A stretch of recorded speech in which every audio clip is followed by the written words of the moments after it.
What can you tell me about Dada? Dada, you've heard about her, have you? She's quite the enigma, living out there in the forest. I must admit, I find her rather intriguing. There are rumors, whispers of strange happenings and mystical powers, but I can't say I've ever had the pleasure of meeting her myself. Have you come across any interesting tales about Dada? Tell me more about the mystical powers. The mystical powers attributed to dear old Dada. Well, the stories vary, as they often do with such mysterious figures. Some claim she has the ability to commune with spirits or harness the forces of nature. Others speak of her being able to heal ailments or predict the future. But you see, Detective Martini, these are just stories, legends passed down through the generations. I'm sure there's a kernel of truth in there somewhere, but it's hard to separate fact from fiction. What do you make of it all? Would Dada have a reason to murder? Oh, my, that is quite a statement, Detective Martini. Pray tell, what reason could possibly drive someone to commit murder? I must admit, I have a morbid curiosity when it comes to understanding the depths. Murder, you say? That's a rather dark turn in our conversation, Detective Martini. But let's entertain the idea for a moment. If we were to consider the possibility of murder, I suppose it's within the realm of imagination that someone like Dada could have a reason. Mystical figures are often associated with mysterious motives and actions. Perhaps there is some ancient prophecy or hidden agenda at play. Prophecy? It's all speculation, of course, but fascinating to ponder, wouldn't you agree? Tell me more about an ancient prophecy. An ancient prophecy, you say? Now that's a topic that piques my interest. Prophecies have always fascinated me, with their cryptic messages and potential for shaping destinies. I've heard tales of prophecies from various cultures, predicting everything from great wars to the rise and fall of empires. But as for a specific one related to Vaudeville or the recent murders, I'm afraid I don't have any knowledge. However, if you have any information or theories about such prophecies, I'd be delighted to hear them. Could Dada be the Manticore? The Manticore, you say? That's a fascinating creature from mythology. A fearsome beast with the body of a lion, the wings of a bat, and the tail of a scorpion. But to suggest that dear old Dada could be a Manticore herself? Well, that's quite an intriguing idea, Detective Martini. I must admit, I've never considered that possibility before. It would certainly explain the rumors of her mystical powers and the air of mystery surrounding her. But do you have any evidence or reasoning to support this theory? She was found at the crime scene. Oh, really? He was found at the crime scene. How peculiar. Pray tell, what was his connection to the victim? And in what condition was the crime scene when they discovered him there? I'm rather intrigued by this new development. It seems our friend, the enigmatic Dada, may have more to her than meets the eye. Please, do share all the details you have, my good detective. I need to find out some things about that. And have you ever seen Dada in anywhere else but the forests? My dear Detective Martini, forgive me for asking, but your response seems to be a bit disjointed. Could you please clarify what you mean by finding out some things without thousands? And as for seeing a daughter in anybody else, that's quite an interesting notion. Are you referring to a familial resemblance or perhaps a deeper... Seen her? Oh, I'm afraid I haven't had the pleasure of laying eyes on her anywhere else in Vaudeville. As I mentioned earlier, she's quite the elusive figure, residing in the depths of the forest. But do you suspect that she might be seen elsewhere in town? Is there something specific you're looking for or trying to uncover about her? I'm always curious to learn more about the intriguing characters that roam these streets. I was wondering if she'd ever been near Pascal's. Pascales, you say? Now that's a delightful little cafe in the heart of Vaudeville. Quite a popular spot for the locals and visitors alike. But what connection do you think dear old Dada has with Pascales? That's the grocery Are you suggesting store. she frequents the cafe, perhaps under a different guise? Naturally a grocery store. But sure.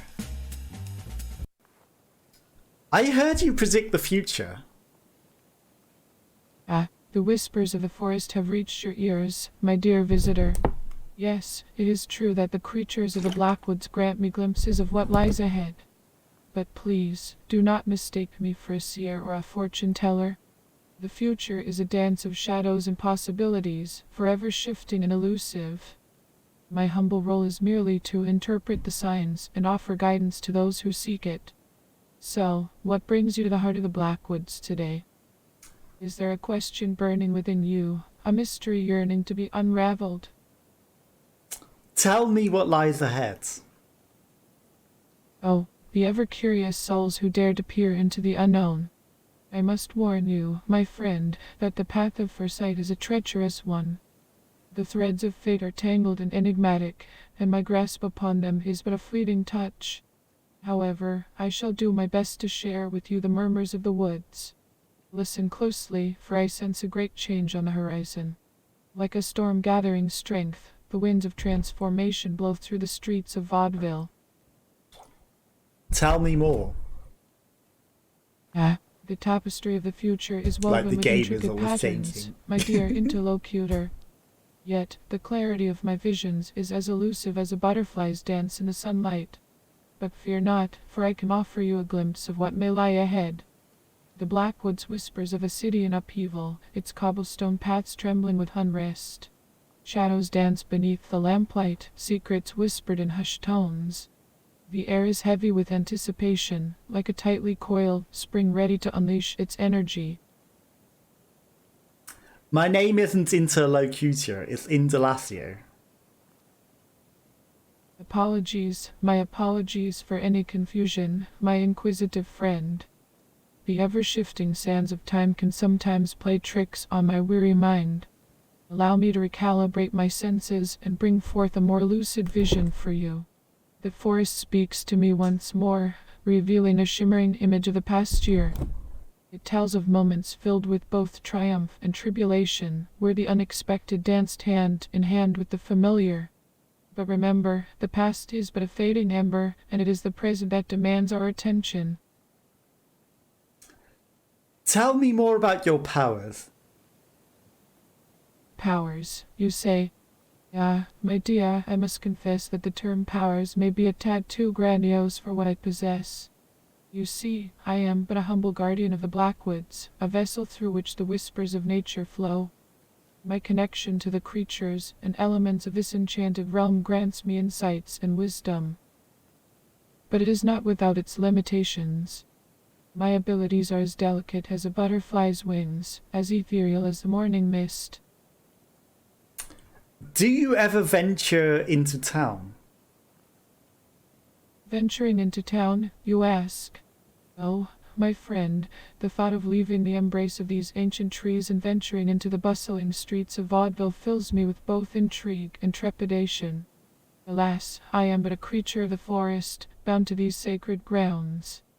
The city's vibrant energy and the cacophony of human existence are both fascinating and overwhelming to my senses. So, I prefer to remain here, where the whispering leaves and the gentle babbling of the stream are my constant companions. Have you ever been to Pascal's? Oh, Pascal's, a place of gathering and merriment, is it not?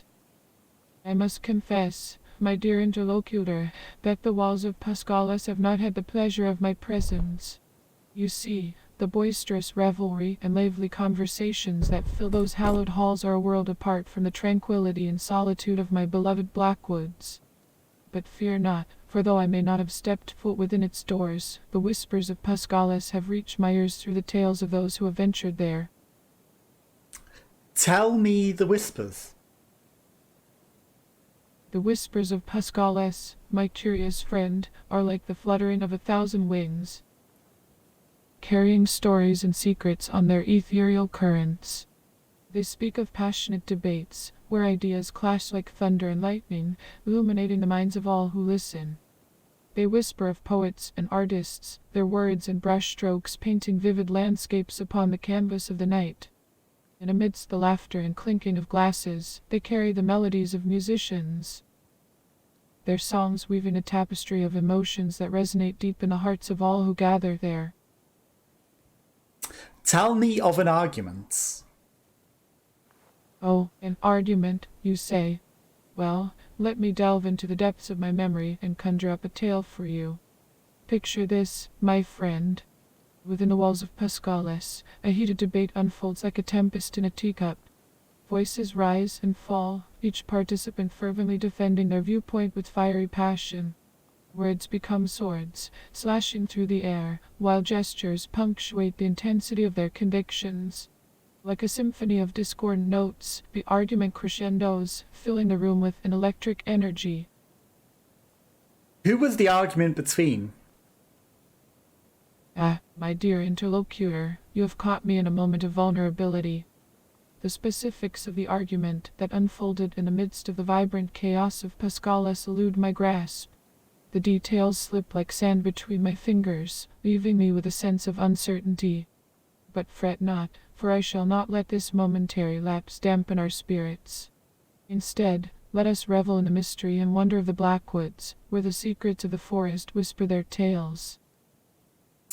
What tales are whispered about the murders? A tale from the mud, you inquire? Well, my curious friend, let me sift through the murky depths of my memory and conjure up a story fit for the occasion. Picture this. In the heart of the Blackwoods, there once dwelled a mischievous little creature known as Muddikins. Muddikins was no ordinary being, for he had a peculiar talent for shaping the mud into intricate sculptures. With nimble paws and a mischievous grin, he would create fantastical creatures and beings out of the very earth beneath his feet. He sounds like quite a chap. My dear interlocutor, I must apologize for any confusion that may have arisen from my previous words. It seems that my convoluted expressions have led you astray. Allow me to rectify the situation and bring forth a clearer vision. Muddikins, the playful sculptor of the muddy realm, was not a shop but a whimsical character indeed. His creations were not for sale, but rather a testament to his artistic spirit and the joy he found in molding the malleable clay-like substance.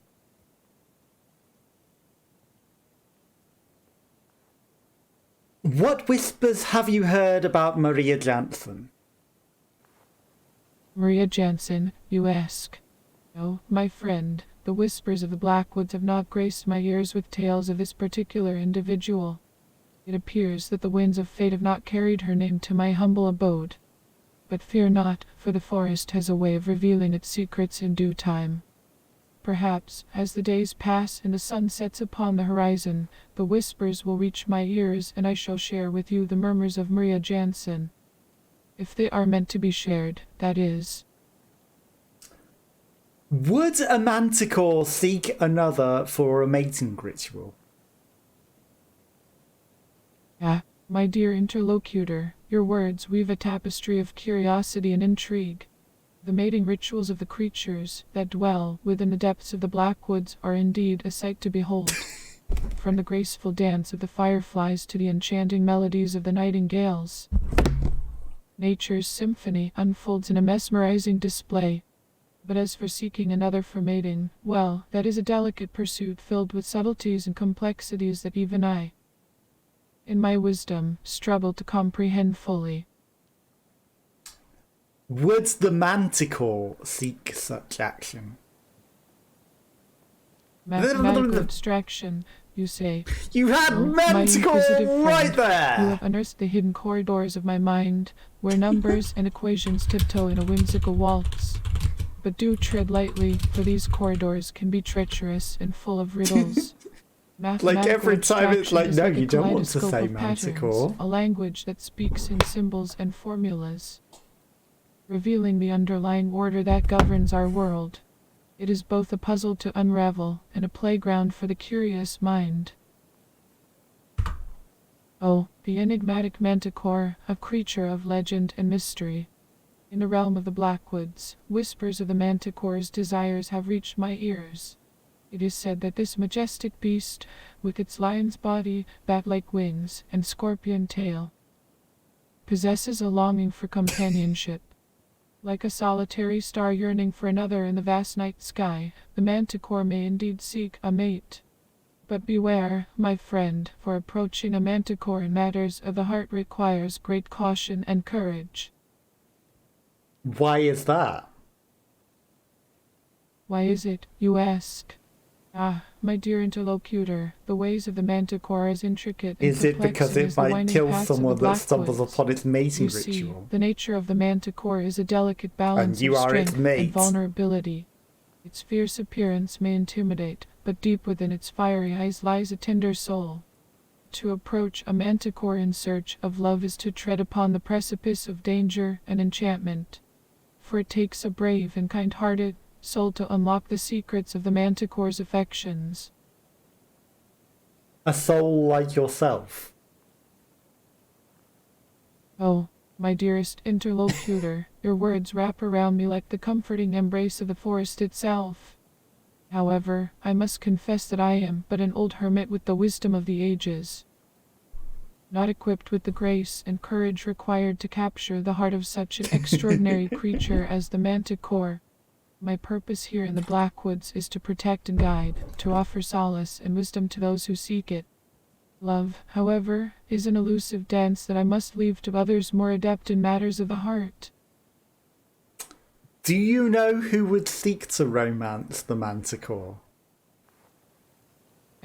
Raymond the Munsick Oil, you say. A name that dances upon the winds of the unknown, tickling my senses with curiosity. Alas, my dear friend, the whispers of the Blackwoods have not carried this particular name to my ears. It seems that Raymond's tale remains shrouded in a veil of mystery, hidden within the depths of the oil and music. But fear not, for the secrets of the world have a way of unraveling themselves when the time is right. I thought she was going to ask me, tell me of this Raymond of the Munsick Oil. I was trying to think, he uses his oil to create the finest of artwork, like oil painting. I heard the manticore is looking for romance. Yeah, it's a man looking for something. Pray, do tell me what they were searching for. Perhaps it's something that could add to my collection of curiosities from around the world.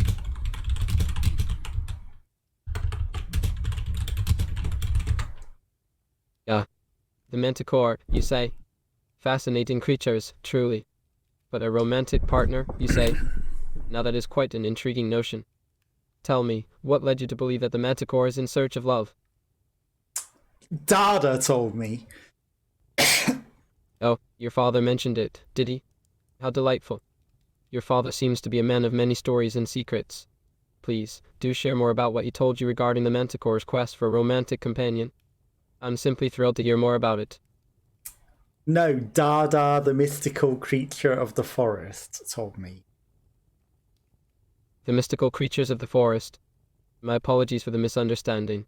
So, Dada, the enigmatic inhabitant of the woods, shared this intriguing piece of information with you.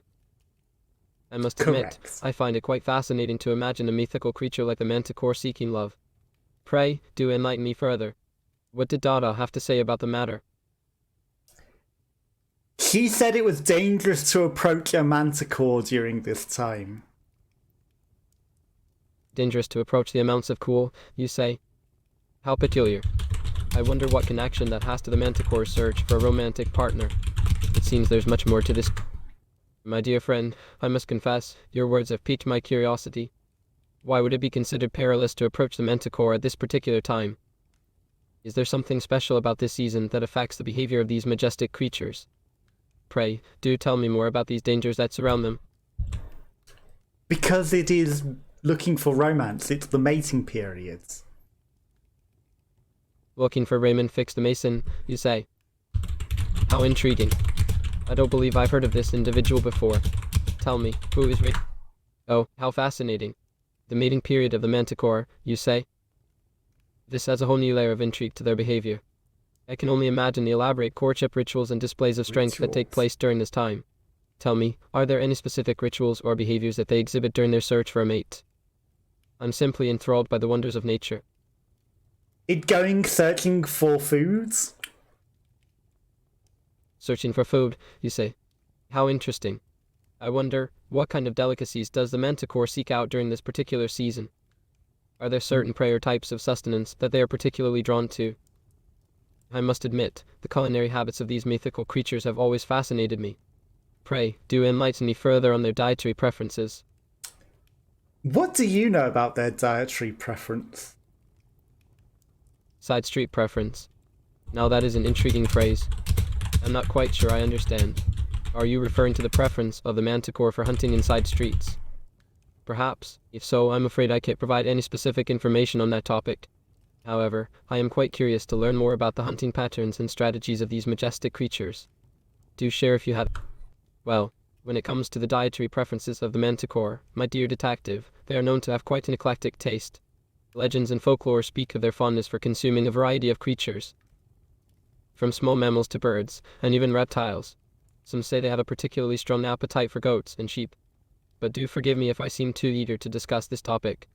I must admit, there's something fascinating about these mythical creatures and their unique palates.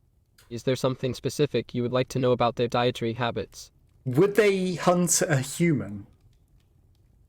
A human, you say? How intriguing. While the legends and tales of the manticore do mention their preference for various animals, the idea of them seeking out a human as a source of sustenance is certainly an interesting twist. Pray, do tell me more about this belief. Are there any particular stories or accounts that you've come across regarding the manticore's alleged predilection for human prey? I'm simply fascinated by the depths of mythology and its interpretations. Because one of the victims was attacked by an unusual creature. An unusual creature, you say? That does sound quite remarkable. I must admit, I have quite an affinity for the peculiar and the extraordinary. Tell me, my dear detective, what exactly makes this creature so unique? Is it the physical appearance, the behavior, or perhaps something else entirely? I do love a good mystery, especially when it involves extraordinary beings. Please, do share more details about this unusual creature that has captured your attention. It had the denture of a human and the strength of a lion. Oh, how utterly intriguing. A beast with the denture of a human and the strength of a lion. Such a combination of traits is truly captivating. Pray, do tell me more about this mysterious creature and its origin. Are there any local legends or historical accounts that shed light on its existence? I find myself enthralled by the notion of such a formidable being roaming our world. Do indulge me with further information, my good friend. It's your manticore. My dear Detective Martini, you have certainly caught me off guard Your with your statement. manticle! My man, Tickle, you say?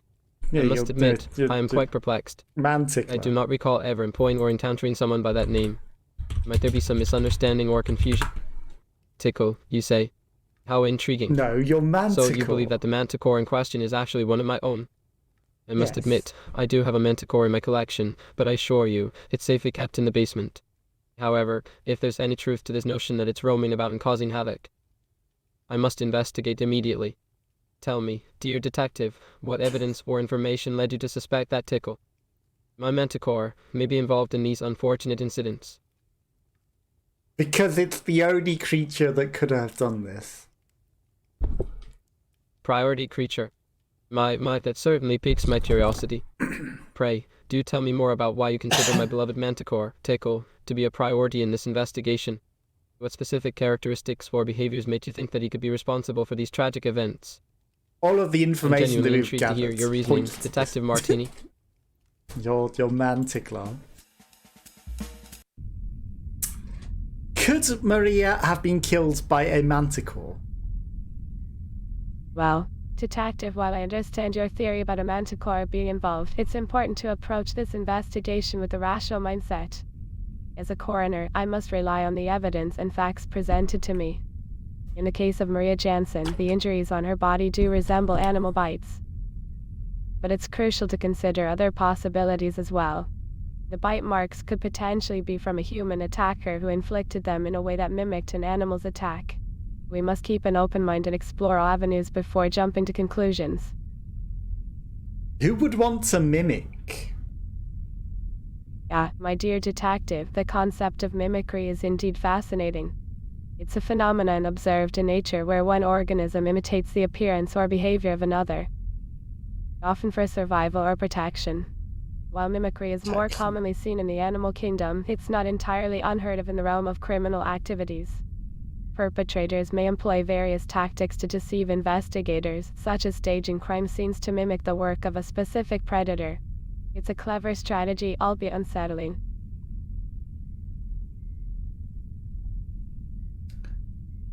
Could Pascal have made this look like an animal attack? It seems you have a hunch about Pascal's involvement, Detective. The idea that he may have orchestrated Maria's death to resemble an animal attack is certainly an intriguing possibility. As a coroner, I must keep an open mind and examine the evidence thoroughly. If we find any inconsistencies or indications that point towards human intervention, it could support your theory. Let's delve deeper into the autopsy reports and see what insights we can uncover. Remember, the truth is sometimes hidden beneath layers of deception, but with our combined expertise, we may just unravel this intricate web of deceit.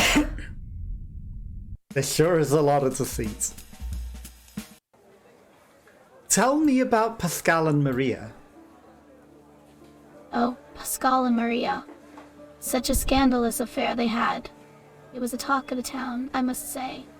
Pascal, the charming shop owner, and Maria, the beautiful young woman who worked here. They thought they could keep their little secret hidden, but you know how gossip spreads like wildfire in Vaudeville. It's such a shame that Maria met such a tragic end. But I suppose some secrets are just too dangerous to keep, aren't they? Tell me more. Oh, it's all so terribly heartbreaking, isn't it? The poor dear, caught up in a web of deceit and forbidden love. But you see, detective, in a city of art and passion, scandals like these are bound to happen. It's like a thrilling play unfolding before our very eyes. We can't help but be captivated by the drama and intrigue. It's simply irresistible, don't you think? That it is. Ah, it truly is, isn't it? The dark underbelly of this glamorous world we live in. Secrets, betrayal, and tragedy. It's like a captivating novel come to life. But let me tell you, detective, behind every scandalous story, there are even more intriguing layers waiting to be uncovered. It's a world of mystery and excitement, and I wouldn't trade it for anything. I certainly unravel more layers every single day. I thank you for your help. Ah.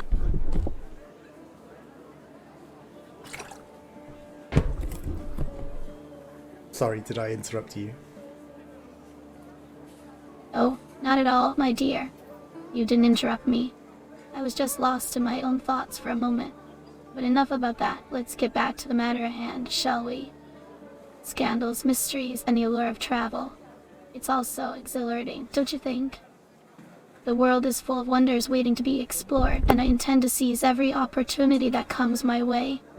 Life is simply too short to stay in one place. Don't you agree? I agree. Pascal!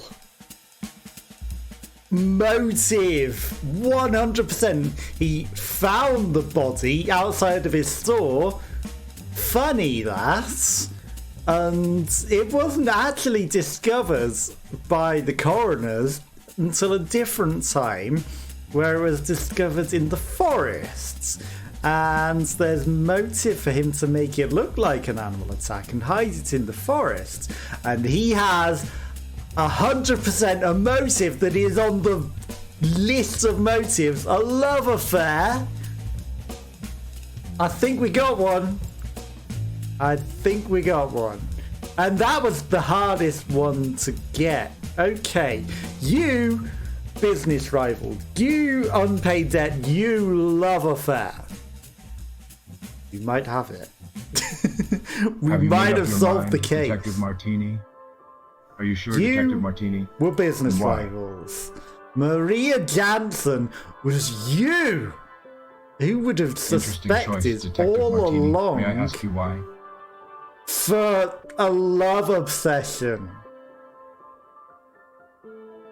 that went wrong, an affair that went wrong, maybe a heated argument outside of the store, and you might have it could also be an accidentally murdered her, but out of a love affair, heated passion, and then you've tried to hide the crime because and that makes sense why there's two crime scenes, because while she was murdered outside the store, and you know that she was murdered outside your store, everyone else thinks she was found in the forest because that's where you moved the crime and hid the animal attack. And you had an argument for an unpaid debt in the past, but maybe it's not necessarily the thing anymore. But it was in the past, and could be going on old information that's not correct. Detective Martini, this is complete nonsense. I don't think complete nonsense. I think we've at least solved Maria Jansen's crime.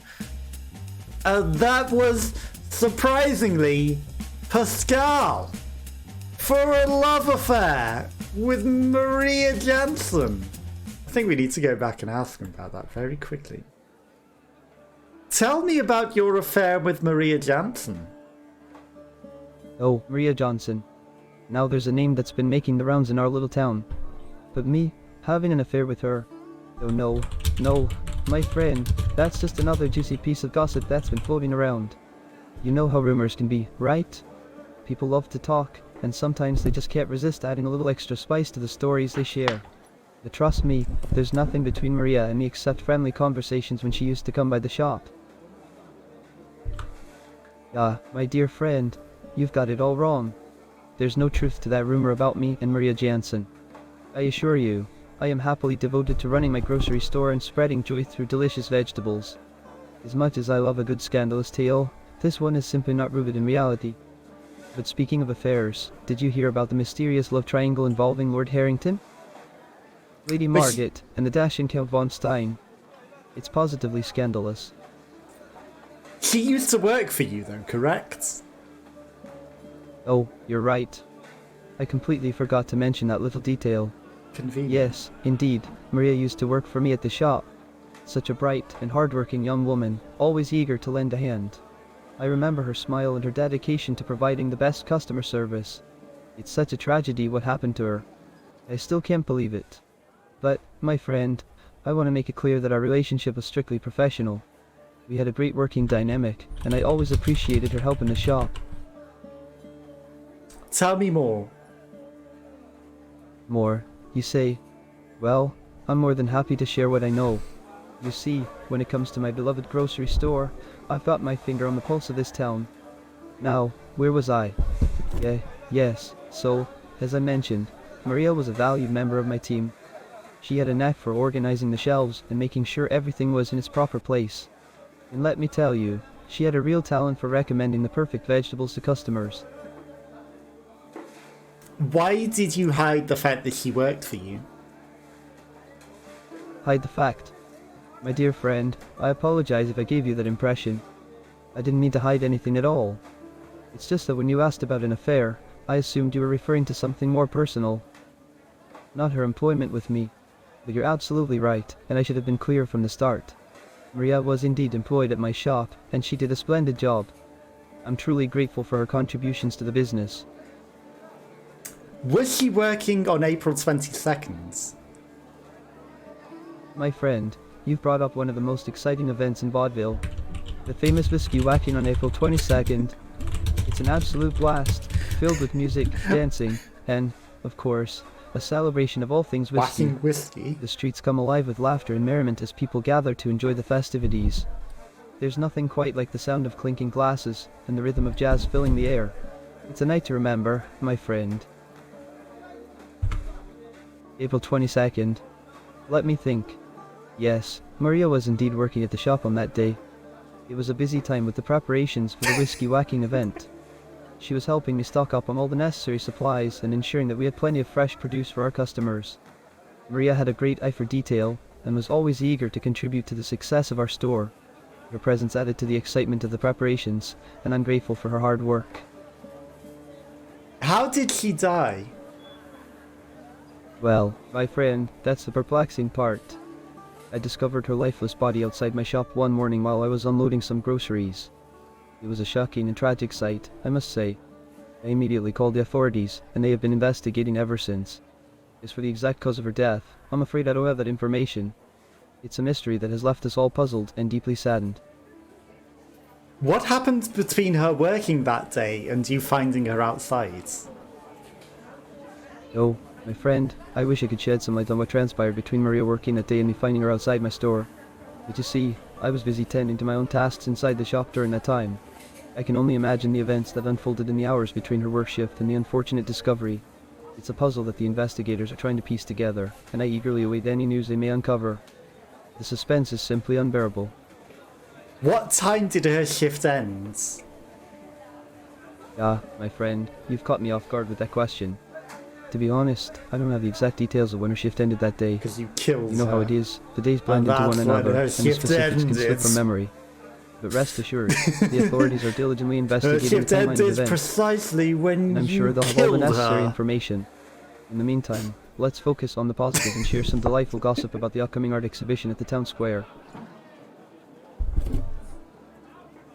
Did her shift end when you killed her? Whoa, hold on there, my friend.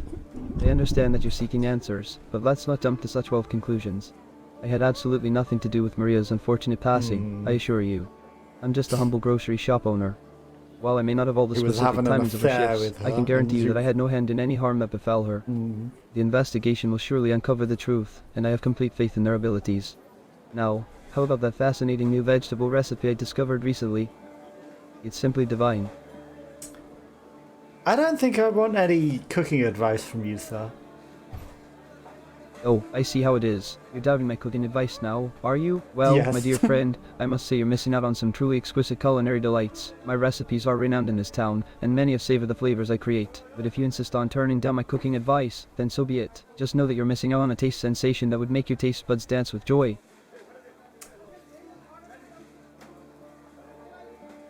I was going to ask if he had any, like, animal skulls, but it was, like, human teeth that were bitten down with the strength of an animal. So, you know, again, he might have numbed up the body himself to make it look like an animal attack.